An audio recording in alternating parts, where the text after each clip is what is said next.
Hi, I'm Jonathan Fields, and this is Good Life Project.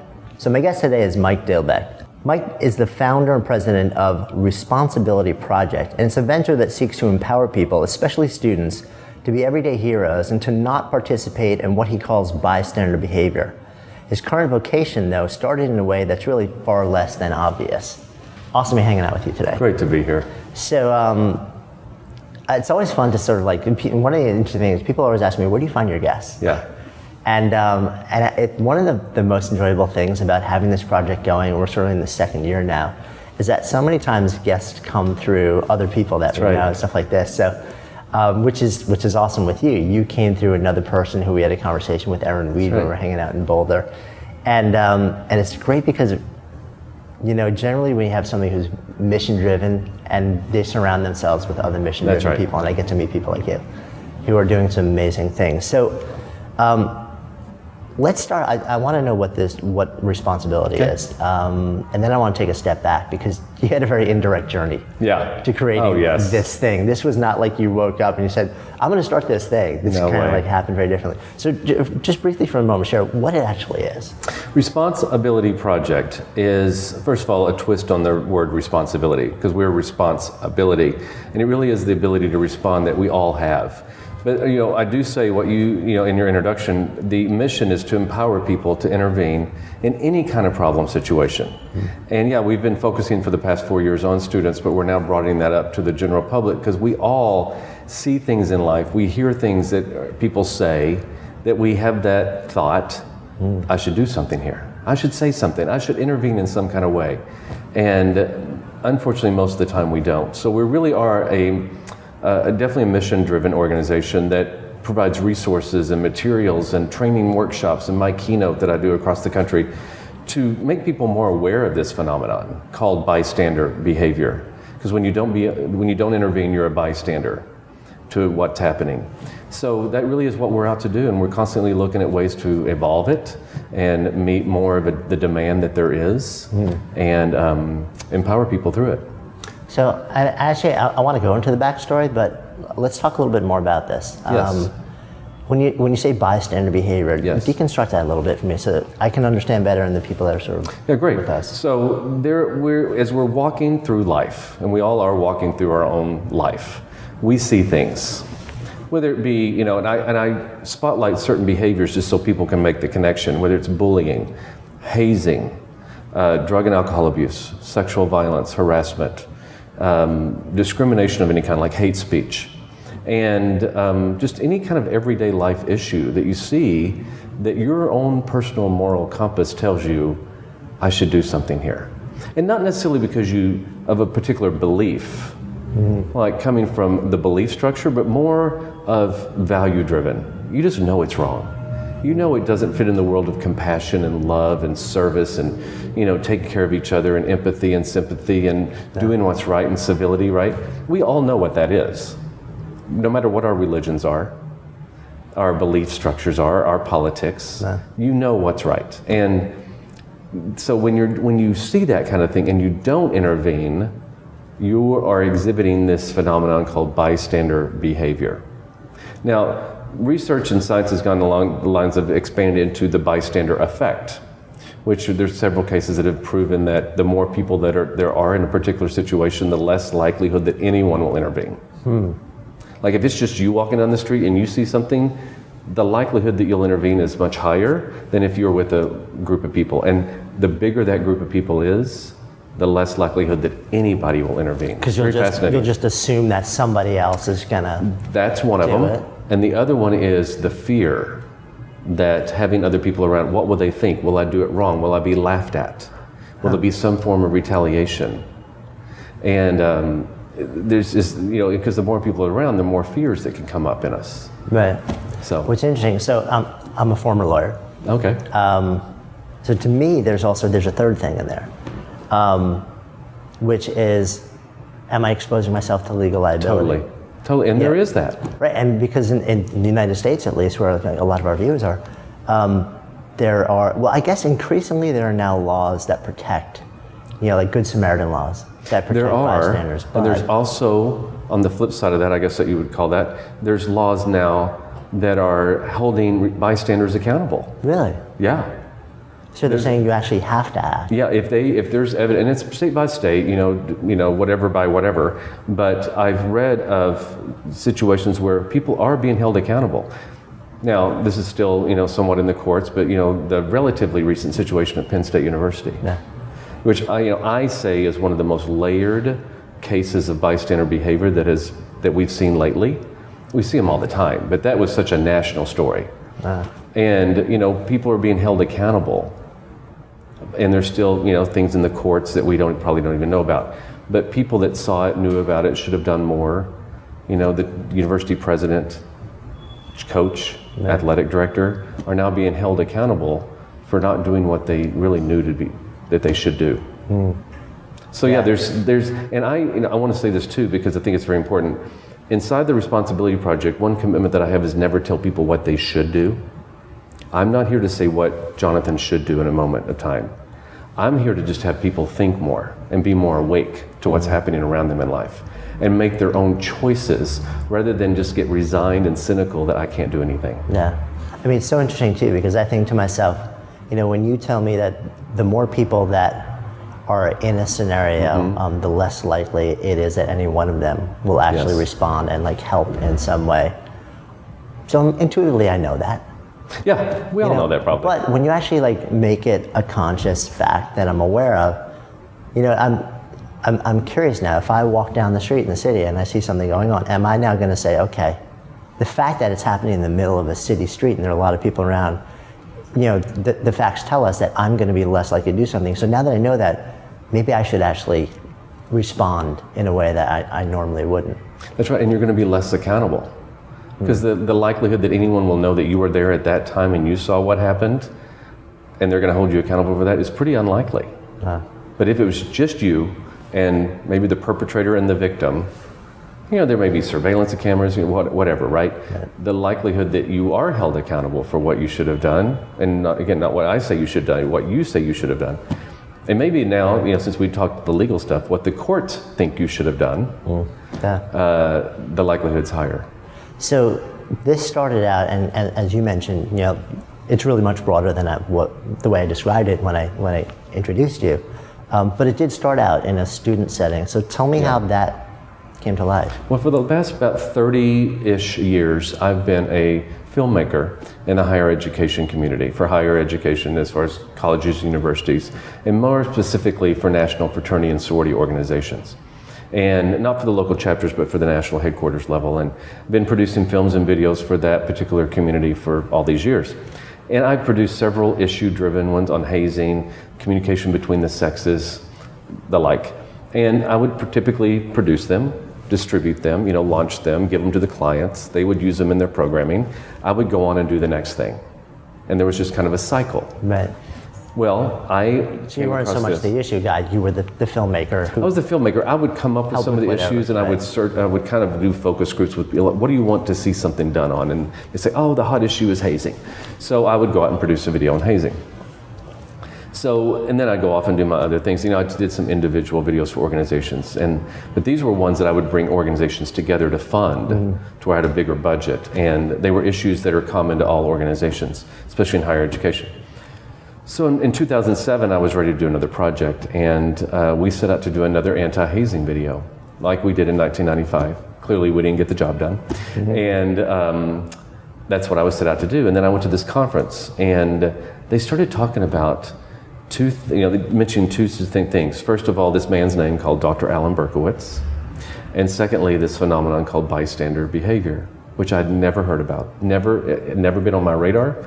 In all the work that I'd done, I'd never heard that phrase, those two words. Which is so interesting, because in the context of hazing too, totally, it's a huge part totally. of that. Oh my gosh. Yeah. But it wasn't, and this is a relatively new phenomenon. I mean, relatively new. People say it started in 1964 with Kitty Genovese here in New York City. Right, famous case. The famous case. And while there's different myths associated with that, still it did bring something to the surface in the national conversation in a way that it never had been. For whatever reason, this hadn't been in this particular community's conversation at a very high level. And they started talking about this conference, and I thought, I perked up. I'm like, wow, And this is what hit me. This is when I really got it. And a friend of mine, Kim Novak, still says to this day that she saw the light bulb go off on my head in that conference. I'm like, we've spent so many, and this could apply to mainstream America really, or the world. We spend so much time, effort, and resources on trying to get perpetrators not to do what they do. Don't haze. Don't sexually abuse people. Don't do this. Don't do that. Don't use hate speech. I got in that moment that what if we set out to empower the others, the silent majority? The perpetrators think they're the majority, but really the majority is keeping silent and saying, and letting people get by with what they get by with. So I thought, what about that? We've never done that. What would that look like, and what would that make possible? And I thought, I like that. And so I started looking more into it, and I called up Dr. Alan Berkowitz. He took my call. We started talking. We met in Chicago when he came to town, and we partnered together, and he's still an expert consultant to my project. And and really we set out to produce a new video that it totally turned into a new video project on bystander intervention. And we brought college students together, and they talked about this. We took all the experts out of the video and just had college students talking to college students. And they just got real. And so after we launched that video and distributed it, something happened that had never happened before. And I started getting calls and emails and inquiries. Can you come talk to us about this? What about a book? What about a workbook? What about more? We want more. Simply said, you hit a nerve in the way that you had never hit totally before. Struck a chord in people that I wouldn't even prepared for it. I just was anticipating my next video project. Yeah. And then I started going, wow, there's a demand here. Did you have any, because this is always a curiosity of mine, especially for like people who are sort of in the creative space where you're sort of like, you're doing stuff like this, you're creating projects. Did you have any sense before the response that this was different? None.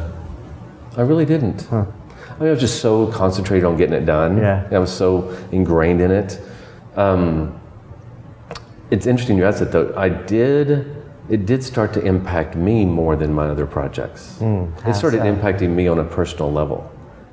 Because when I do something on hazing or, communication between this, I just did the project. This was like, whoa, it started to bring up stories in my life, situations in my life where I was impacted by this in a way that I hadn't thought about in years. Are you open to sharing some of those? Or? Yeah, I'll share the main story that I share with people all around the country is in the fall of 1977, I was in 8th grade. We can all take ourselves back to 8th grade, right? Things are just a little bit awkward. We don't know who we are, where we fit in. But I just knew I didn't fit in. But going into 8th grade, a couple of things happened. I thought, maybe this is my year. Maybe I'm going to finally fit in. Maybe I'm going to finally be popular. One of the cool kids, because I was elected band president. But most importantly, on top of that, I was selected to be drum major. I'm like, this is my year, right? Because I'm like, I've never had these kind of honors. I thought, I must be popular now. So there was this one particular hallway in my middle school that I would never go down because that's where the popular kids hang out. Well, this one particular Tuesday morning, it was game day, football game day, and I was wearing my brand new spanking new drum major uniform to school. Very proud, my confidence was an all-time high, my chest was out, and I walked through this hallway, which I'd never walked through before, and Buster Thompson stopped me. He was the star defensive end for the football team. And he lifted his arm in the air and he put his finger in my face and he started yelling, fag, sissy, queer. And I started to go kind of in a fog. And what I do remember too is that a chorus of these words started coming at me from all angles because all his friends in the hallway started joining in. Started laughing, pointing, and ridiculing me. And so once I kind of woke up from the fog, I noticed that at that moment I was the only one left in the hallway. That no one stepped in to protect me, to stand up for me, to honor my own dignity in that moment. And even my best friend who had been with me after that point was already to class. He was one of the bystanders. So it deeply impacted me. I mean, just left a impression You can say on my soul. As I say to people around the country, it didn't necessarily kill me, but it certainly killed parts of me that day. And so all that started getting stirred up again. I had not thought of that in years. Because I think those are the kind of things for many of us that we tuck away. Yeah. We don't want to think about them. It leaves such an indelible impression on your mind. They're like, okay, I can't think of that again. Even though the impact doesn't stop. The impact on our lives and our own self-esteem and our confidence and the effect it had on us does not stop. We just don't want to think about it. And as I travel the country, I give my audience and members the opportunity to text me their stories, like I share my story with them. Yeah. I have currently over 4,000 stories. Wow. Yeah. And they're heartbreaking. Many times I'll go back to my hotel, I reply to every single text I get. And if it's just to let the person know I heard you. Right. But sometimes, I'm emotional just reading these stories that people carry with them for their entire life. And the thoughts of suicide and the thoughts of hurting themselves and the thoughts of, I'm not worthy, I'm not good enough. If I can't do that for that person, what can I do in life? So the reason I think this message is so important is not only does it have an impact on our ability to take action in a moment for somebody else, but it has an impact on us as human beings and the way we relate to ourselves and how big or small we relate to ourselves. And I always say this, that every single time we step over doing something we want to do, we become smaller for ourselves. And then smaller, and then smaller. And I believe there's a lot of small people walking around in life that don't believe they can really make a difference. They've tried, but they got shot down, they got laughed at, they didn't have the impact that they wanted to have, so they're like, oh, screw it, why bother? I'm not doing that again. It's not worth it. No. So this leads to this project. Pardon me? So this leads to this project. Yes. And you release it and you start to get all these calls. The demand was Right. there. I mean, there's such a demand that's still there, and even the demand is increasing. Because I really do, it came from touching a chord that, this is the way I say it, brought about a problem that people didn't even know they had. We're uncovering a problem that people don't know they have. We're not waking up every morning thinking, I have a problem with bystander intervention. Right. We don't have that. We don't have that thought, right? But when they hear me or they're exposed to our project in some way, they're like, oh, that applies to me. There are times in my life that I haven't, and there are still times that I want to. And then, of course, parents. You're a parent, right? Yeah. Yeah. They're having their kids come home and talk about bullying, and they don't know what to do. They don't know how to empower their children. And I mean, what's interesting also is increasingly, I've had this conversation with parents, especially middle school parents, where I think it's the parents don't know what to do. It's the kids at that age especially, largely completely unequipped to even understand the dynamic and that there are choices and some level of power. I think there's also this really, so you have functioned largely like in higher education, but I'm sure it just gets more and more layered and complex, but it seems like the administrations in schools are so pulled. On the one hand, so like an entire administration, on the one hand, they want to help kids, and there may be voices in there that want to dive in and say, no. But then there are also broader policies that say, if we intervene, or if we say this is a problem in our school, our school gets labeled, and that brings on all sorts of things from parents and funding and all this stuff. So we're just not even going to acknowledge that there's anything going on. The most heartbreaking, some of the most heartbreaking, I wouldn't say the most, but are that parents do realize a problem and they try to go to the administration, the principal, the supervisor, whatever, and they get shut down. It's stopped. I mean, it's like, or sometimes they say, yeah, we'll handle that, and nothing ever gets done. And then nothing gets done, unfortunately, until some bigger thing happens that has to wake everybody up, which is very unfortunate. But yeah, there's there's so many layers. It's such Yeah. a complex And thing. not to say that these people in administrations are bad people. Like, No, not at all. It's just it's really it's complicated. It's so And there are complicated. layers of like caring about your own future, and then Yep. caring about the kids, and caring about like the institution Mm-hmm. that just make it very not black and white. It's not black and white at all. And I don't pretend to have all the answers, and I will never have all the answers. And I don't even position myself in the world of as an expert as having all the answers. My mission is just to raise the consciousness of people to start asking the questions. Right. And if I can do that, then I think I've served a purpose. If we can just create more awareness, and we do provide some resources and some links and ways to deal with this, but still, I really, my main mission is to have people start thinking more and be aware of the impact of our decisions and choices that we make. So the movie triggers a massive response. But at this point, the Responsibility Project still doesn't exist, right? The video is called Responsibility. Okay, so that's the name of how the video. this whole thing. Yeah. So at Good first question. it starts as Just a video. right? Just a video. It was just called Responsibility. The tagline was transforming values into action. Right. And then once That's we started, for the college market. that was for the college Okay. market, most specifically for fraternity and sorority organizations. Okay. And then we, once we started developing more things, like I developed my keynote that I give across the country, and while I do give it to campuses and schools, I do give it to companies and organizations, and I'm getting more and more requests from middle schools and high schools, which I don't necessarily specialize in, but I've done a couple, and it's a different ballgame, Yeah. especially as you go down the grade level, again, Yeah. where they are in life and their development, but so we started, then it evolved into the project. Once we had enough resources and, meat in order to call it a project, that's when we evolved it. Right. So on a personal level, though,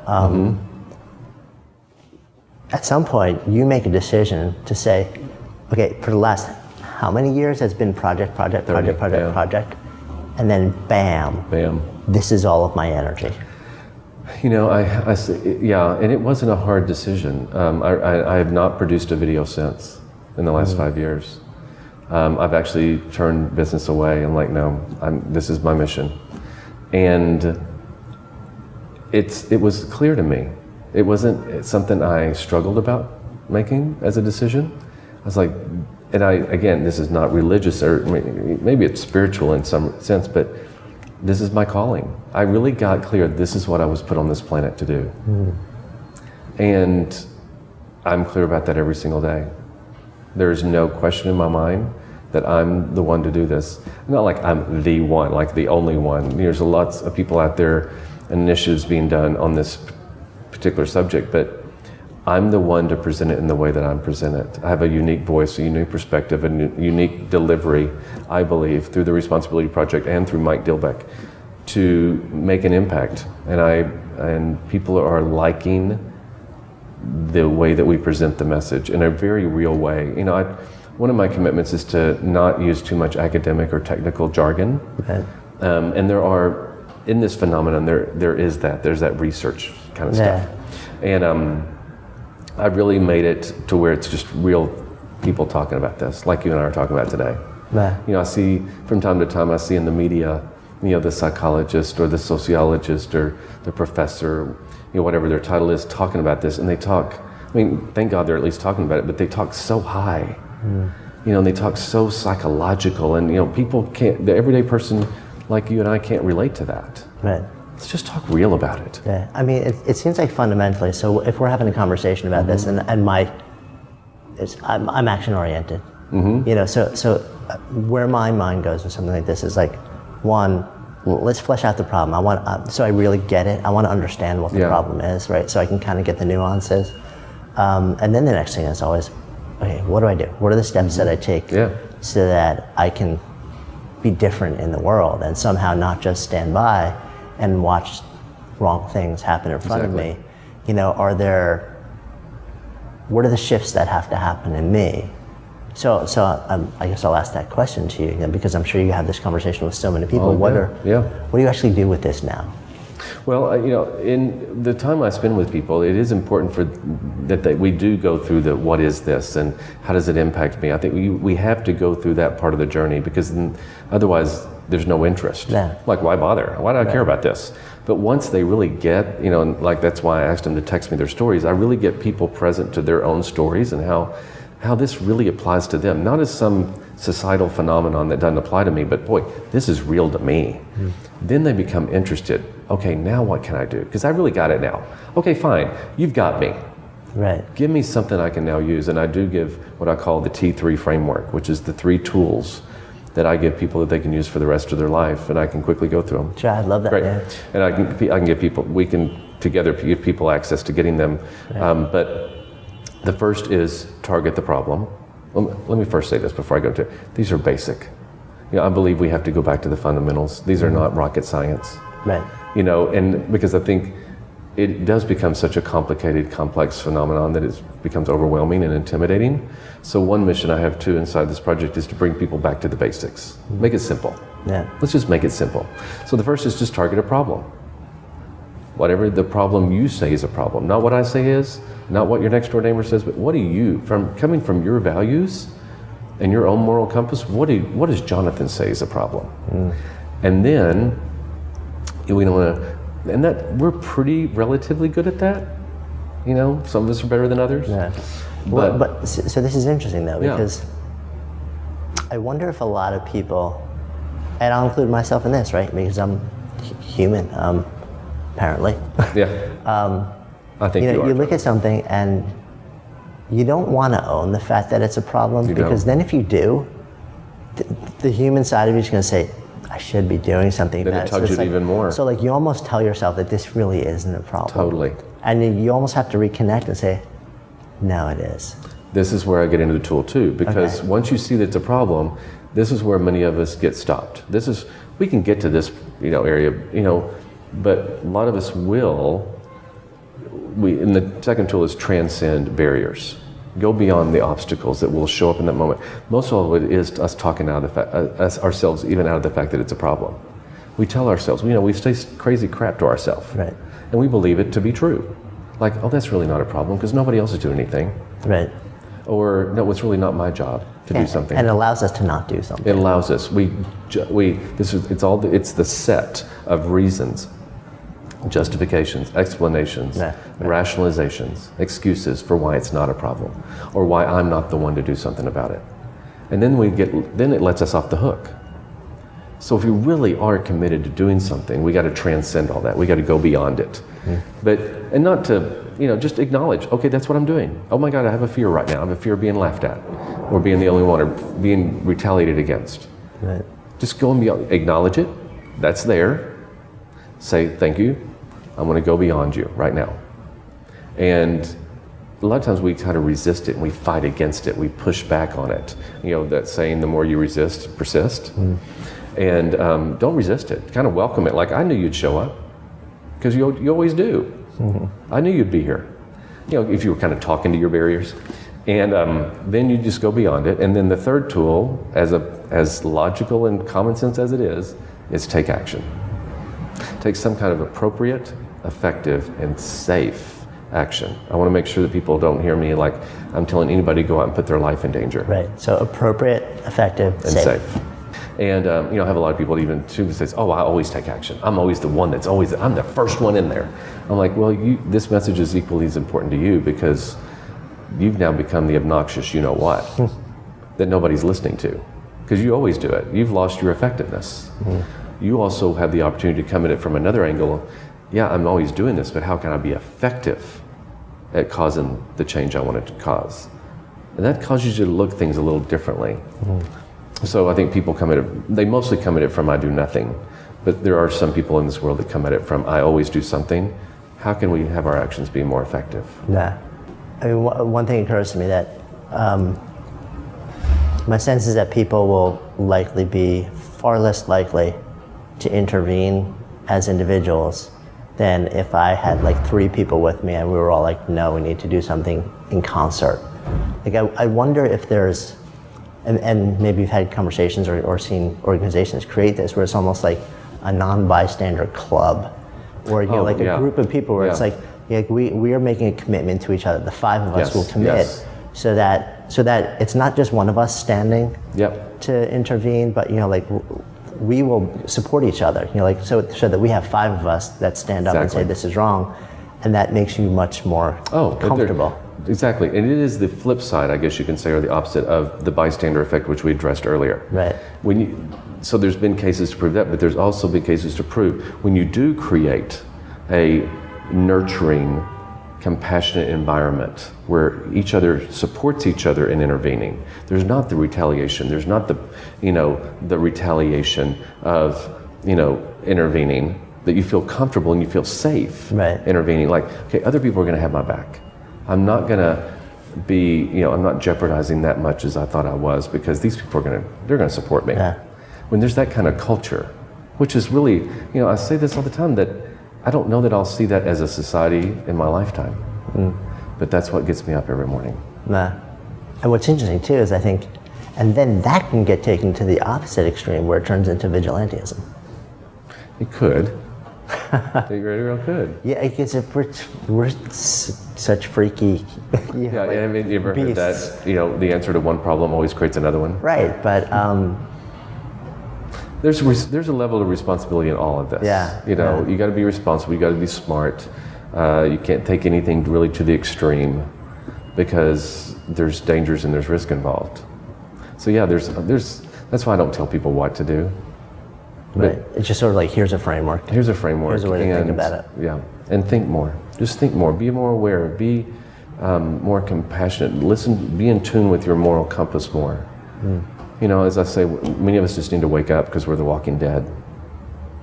We need to look up from our smartphones and see what's happening. I walked here through the streets of New York. I can't even count how many people heads down. were walking. I can't believe they were actually not running into everything that was in front of them.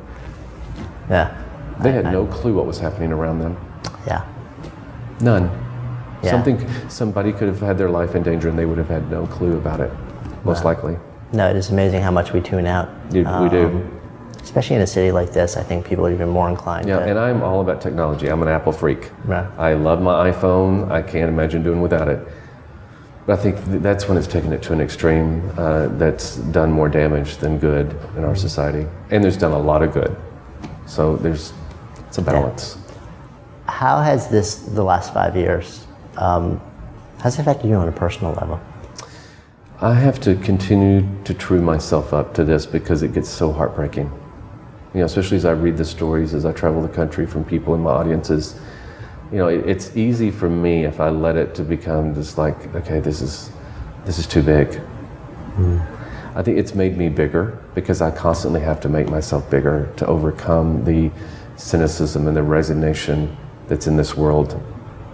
And I really have to, I don't say this egotistically, I have to rise above all that because it so easily pulls me down with it. And I subject myself to it because of the stories I ask from people. Yeah. I get a lot of proof that, God, this is a cruel world. As if we don't get enough when we watch the news lately. But I have to keep truing myself up to, this is an opportunity, and this is my calling. And I think when you start doing that, you become a bigger person. And I have never been more fulfilled. I've never been more clear that this is what I was put on this earth to do. I've never been more gratified in the difference I do get to make in people's lives, because they also text me. They keep my number that I give them, right. And I invite them to continue to text me, share stories with me. And they share stories like, wow, I went out and did this, and I heard your voice in my head. There's no greater compliment, right? I heard your voice in my head, and I went and did something that I don't think I would have done before I heard you, or before I visited the responsibility website, or this. I'm like, yes, we're doing something right. If it caused somebody to take actions that they chose to take, that they most likely wouldn't have taken, then that's a good thing. That's a good life. Yeah, which kind of brings us full circle. Yeah. So we're sitting here having this conversation in the context of Good Life Project. So when they offer that term out to you, to live a good life, what comes up? I really think that in my inside my mission, it's to live a good life, is to be able to, in any given moment, empower yourself to take whatever action you want to take. Like that you go beyond what will stop you in that moment. And we're gonna die with things wanting to stop us. Our fear will always be there. We're never fearless. But being able to have power over those obstacles, to go beyond them and to take whatever actions, whatever they are in life, that you're making the difference you want to make, taking the actions you want to take, empowering yourself to do all that. I just can't imagine that there's a better life than that. That's an extraordinary life. Great conversation. Thank you. Big admirer of what you're doing. Thank and you. It's making me think a lot. Yeah. Just about, when I step out of here, Yes. at 4 o'clock on a Thursday afternoon, Yeah. whenever we're filming, onto the city streets, how am I really bringing myself to the way I'm interacting with the world? And that's really is my mission, that people think more. That they go out in the world and they think in a way that they didn't think before they got exposed to this. That is my mission fulfilled. Beautiful. Thank you so much for the conversation. Thank you. Thanks for having me. My pleasure. So my guest today has been Mike Dilbeck, the founder of the Responsibility Project. I'm Jonathan Field, signing off for the Good Life Project.